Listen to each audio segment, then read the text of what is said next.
Okay, it's me again with Corel Draw Tips and Tricks, and this is the second part of working with a clip art that is in color. So if you didn't get to see the first one, you might want to search for that or back up and watch that one first. So we've done everything and we've got, but as you can see, I've got on a yellow background, so I don't see yellow through here. So we need to go to Object, ungroup everything, and then we can take these stripes out, and you can take these out. Now, a lot of people say white doesn't engrave, but if you know, and if, when I'm doing it on raw wood, it doesn't really matter because I can sand. So all I'm doing is clicking on these items and hitting the delete key, just deleting these white parts.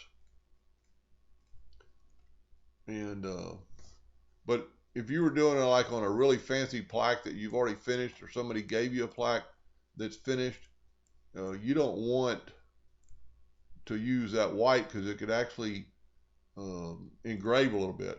So what we're going to do now, and this is where your nudge factor helps you, because I've got my nudge factor set on 5 inches, so it gets everything out of the way. Now it's a little bit, I'm going to move the yellow box out of the way for a minute, because it makes it a little bit harder when you're grabbing stuff. So I'm going to grab all that, I'm going to make it black. So now we've made our football black, but we want to break this curve apart, and this is where your nudge factor helps. This is really what we want right here. We want to left click, right click, because we want an outline around the football. And let's go with 4 points. And this is where your nudge factor helps.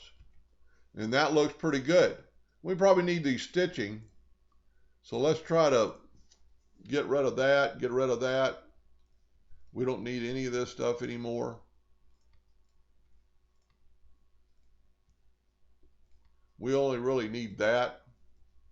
Let's go with, let's just see what they look like put back in there. That looks good. And you could play around with that. And then just, I would always group it, Control G on your keyboard. And that's going to engrave really good. The yellow part is going to be the color of the wood. You could maybe make this outline, ungroup a little bit. And see, this is where that yellow box gives you a little bit of trouble because if you're clicking on it. And you can make this, let's make it 8 points. That might look a little better.